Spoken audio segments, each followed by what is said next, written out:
नमस्कार, मैं आचार्य अनुपम जोली। धनु राशि वाले लोगों के लिए आगामी सप्ताह का राशिफल लेकर आया हूँ। आगामी सप्ताह का मतलब 9 फरवरी से लेकर 15 फरवरी के बीच में आपके ग्रह योग क्या बन रहे हैं, क्या जीवन में क्या लाभ हानि दे रहे हैं। चलिए चर्चा शुरू करते हैं।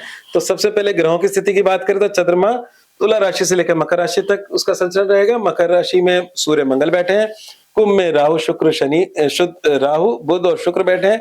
शनिदेव मीन में, बृहस्पति मिथुन में और केतु सिंह के अंदर बैठे हैं। जहां तक मैं जब शुरुआत करता हूं तो आपको पूरे हफ्ते में कुछ दिन सावधानी के बताता हूं। तो सावधानी के दिन मेरी स्लाइड में लिखे हुए हैं। 9 फरवरी रात्रि 1:11 से लेकर 12 फरवरी दोपहर 1:42 तक। ये जो समय है, इस समय पे चंद्रमा आपके 12वें घर से गुजर रहा होगा। राशि से 12वां घर परेशानी देता है, चिंता देता है। और इस समय कोई भी शुभ कामों को हम लोग टालते हैं। जब चौथा, 8वां, 12वां चंद्रमा कभी भी शुभ कार्य नहीं करते। जो मुहूर्त निकालते हैं ज्योतिषी, उसको अवॉइड करके ही मुहूर्त निकालते हैं। तो ये जो समय होता है, इस समय को मानसिक खिन्नता बनी रहती है। अब 12वां घर है तो व्यर्थ की यात्राएं, खर्चे बने रहेंगे। अच्छा, 12वां घर हॉस्पिटल का होता है, कभी कभी हॉस्पिटल के चक्कर भी लगवा देता है। तो ना तो व्यर्थ के खर्चे अच्छे, ना हॉस्पिटल के चक्कर अच्छे, ना मन का डिस्टरबेंस अच्छा। तो कुल मिलाकर बात है कि ये आपका समय 9 तारीख का हटा देते तो 10 से 12 तारीख आपकी थोड़ी सी टेंशनेबल है। इस समय पे जब तब दान आपके लाभकारी रहेंगे। बात करते हैं सप्ताह की शुरुआत की। तो शुरुआती समय बहुत ही लाभकारी है। चंद्रमा लाभ भाव से गुजर रहा है और जब लाभ भाव से चंद्रमा गुजरता है तो सबसे अच्छा माना जाता है। ऐसे में कई प्रकार के हिडन फायदे भी होते हैं या लाभ के नए स्रोत भी जुड़ते हैं। तो ये समय सबसे अच्छा गेनिंग का होता है। गेनिंग का मतलब सिर्फ पैसे से नहीं होता। हमारे जीवन इस घर को बोलते हैं इच्छा पूर्ति। तो हमारी हर प्रकार की इच्छाओं की पूर्ति। तो ये एक काम त्रिकोण का होता है। काम का मतलब है डिजायर्स। तो फुलफिलमेंट ऑफ डिजायर्स। तो आपकी सप्ताह की शुरुआत का मतलब आपका पहला दिन 9 तारीख, ये जो चंद्रमा चेंज हो रहा है और रात के 1:11 हो रहा है। तो 9 तारीख आपकी फुलफिलमेंट ऑफ डिजायर का है, समय आपके गेनिंग का है। तो उसका फायदा उठाएं। और उसके बाद 2-3 दिन आपके 12 तारीख तक थोड़ी चिंताजनक है। 12 भी दोपहर 1:42 तक। शेष सप्ताह बहुत ही अच्छा है। इसके बाद आपकी जब धनु राशि से आपकी स्वयं की राशि चंद्रमा गुजरेगा तो वो आपके लिए बहुत ही मतलब शक्तिशाली लाभ देगा। जिसे हम हमारे ज्योतिष में बोलते हैं, एक शब्द होता है पुष्टिकारक। पुष्टि का मतलब हर चीज में मतलब पुष्टता बढ़ोतरी होती है। तो बात करते हैं स्वास्थ्य संबंधी बातों की। तो स्वास्थ्य संबंधी बातों में अगर बात करें तो बृहस्पति आपकी राशि का स्वामी एक लंबे समय से आपको आशीर्वाद दे रहे हैं। हर प्रकार की बड़ी समस्या से बचा रहे हैं स्वास्थ्य के अंदर। तो स्वास्थ्य में बृहस्पति का आशीर्वाद बना हुआ है। कभी कभार बृहस्पति फैट भी बढ़ाते हैं। तो आपको मॉर्निंग वॉक जरूर करनी है, आपको साइकिलिंग करनी है, तो थोड़ा जिम जाना है। ये चीजें करें, स्वास्थ्य साथ दे रहा है। तो अगर थोड़ा बहुत मोटापा बढ़ रहा है तो उसके लिए आपको मेहनत करनी है। बीमारियां नहीं दे रहा बृहस्पति। ठीक है, आगे बढ़ते हैं। करियर और व्यवसाय की बात करें तो करियर और व्यवसाय की अगर हम बात करते हैं तो इसमें इस समय प्रेजेंट समय जो है वो थोड़ा बहुत संघर्ष का बना हुआ है करियर और व्यवसाय में। और इस थोड़े बहुत संघर्ष के अंदर अगर आपको कुछ उपाय करने हैं तो आप गणपति जी को धूप चढ़ा सकते हैं, शनि मंदिर में तेल चढ़ा सकते हैं। ये छोटे मोटे उपाय करने से हालांकि मेजर कोई ऐसा कोई नुकसान नहीं दिख रहा, पर संघर्ष की स्थिति है। जो नौकरी कर रहे हैं उनके लिए नए नए चैलेंजेस आ रहे हैं। उनको टास्क ऐसे मिल रहे हैं जिसमें उनको मेहनत करनी पड़ रही है। तो ये समय थोड़ा मेहनत का है, ये भी समय निकल जाएगा, परंतु नुकसान कुछ नहीं हो रहा। तो अगर हम बिजनेस और काम की बात करें तो कामों में सिर्फ डिले दिख रही है। डिले के अलावा कुछ नहीं दिख रहा, छोटी मोटी समस्या दिख रही है। और बात करते हैं अगर गेनिंग की, इनकम की। तो इनकम और गेनिंग के अंदर भी अगर हम देखें, क्योंकि मंगल आपके उच्च का होकर आपके धन भाव से गुजर रहा है और धनु राशि के अंदर मंगल एक मित्र ग्रह है, लाभ का ग्रह है। और ऐसा लगता है कि इस समय गेनिंग है या नहीं, पर आपके कुछ फिक्स एसेट जरूर बन रहे हैं। मतलब आपका कोई ना कोई इन्वेस्टमेंट जरूर हो रहे हैं जो आपके बैंक बैलेंस को स्ट्रॉन्ग करें या आपके जीवन में कुछ फिक्स एसेट। फिक्स एसेट का मतलब सोना भी फिक्स एसेट है, चांदी भी फिक्स एसेट है। और इस समय अगर हम बात करें तो सोना चांदी को लेकर समाज में बड़ा वो है, रेट बढ़ रहे हैं लगातार।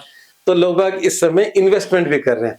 तो अगर आप सोने चांदी में इन्वेस्टमेंट करते हैं और फ्यूचर में एक छोटा सा इन्वेस्टमेंट और बढ़ रहा है जो सबसे सस्ता इन्वेस्टमेंट है, लोग कॉपर प्लेट्स भी अपने पास रखने लगे हैं, तो आपका मंगल जो है वो कॉपर की बात करता है। तो इस प्रकार के किसी प्रकार के इन्वेस्टमेंट कर सकते हो। हालांकि कॉपर की मैं सलाह तो नहीं दूंगा, पर सोना चांदी जैसी कोई चीज घर में बना सकते हो, गहना कर सकते हो।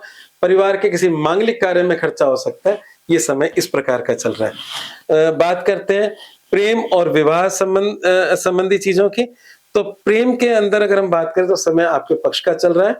मंगल के उच्च का होना आपको 2-3 एरियाज में लाभ दे रहा है। एक तो मैंने बोला कि आपके फिक्स एसेट डेवलप हो रहे हैं। ये मंगल आपके प्रेम के घर का लॉर्ड है और उच्च का है, तो कहीं ना कहीं ये भी आपके लिए शुभ लाभकारी है। उसकी दृष्टि अपने प्रेम भाव पर है। तो इस समय आपका समय इस लिहाज से तो बहुत ही अच्छा है। लव अफेयर इसके मतलब जिनके जीवन में नहीं है उनके लिए और इस तरह के प्रपोजल भी आ सकते हैं, और जिनके जीवन में चल रहा है तो इस समय वो उनका बेस्ट चल रहा है। ठीक है। वैवाहिक जीवन को लेकर थोड़ी बहुत चिंताएं हो सकती है, बस चिंता है, नुकसान कुछ नहीं दिख रहा। चिंता केयरिंग की चिंता भी होती है। कई बार हम अपने जीवन के साथी के प्रति बहुत ही केयरिंग होते हैं और ज्यादा चिंता करते हैं, तो ये बिल्कुल ऐसे ही समय है। मतलब नुकसान का समय नहीं है, कोई झगड़ों का समय नहीं है, केयरिंग वाली चिंताएं दिख रही हैं। तो अपने जीवन साथी को लेकर उसकी लाइफ को लेकर थोड़ी चिंताएं दिख रही हैं, और वो चिंताएं केयरिंग से संबंधित हैं। विद्यार्थी जीवन और भाग्य की बात करें तो शिक्षा के लिहाज से समय अच्छा है, परंतु जो हायर एजुकेशन है उनके लिए थोड़ी बहुत अड़चने हैं। जो मतलब एमए लेवल, पीएचडी लेवल की बातें कर रहे हैं, उनके लिए समय थोड़ा सा चिंताजनक है। पर कॉलेज लेवल की शिक्षा और अगर हम देखें कि स्कूली शिक्षा, ये दोनों इस समय ठीक चल रहे हैं। सिर्फ एमए पीएचडी वाले लोगों के लिए थोड़े से उपाय में आप चिड़ियों कबूतरों को दाना डालना। आपको लगता होगा पढ़ाई के अंदर ये चिड़ियों कबूतर कहाँ से आ गए, या हम कुत्ते को रोटी क्यों डलवा रहे हैं, ये ग्रहों के उपाय हैं। तो ग्रह इनडायरेक्टली, तो हमारे जो उपाय होते हैं वो अल्टरनेटिव्स होते हैं। मेन तो है आपको पढ़ाई करना है ना, वो गलत चीजें आप ही सुधार सकते हो। पर जब हम ये उपाय करते हैं तो जो अननेसेसरी परेशानियां आ रही होती हैं उनमें कमी जरूर आती है। तो ये उपाय ग्रहों के होते हैं और ग्रह हमें इनडायरेक्टली बेनिफिट देते हैं।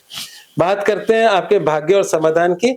तो भाग्य और समाधान में जो सबसे इस सप्ताह को बेस्ट करने के लिए जो उपाय दे रखा है वो है चावल का दान और खीर का दान।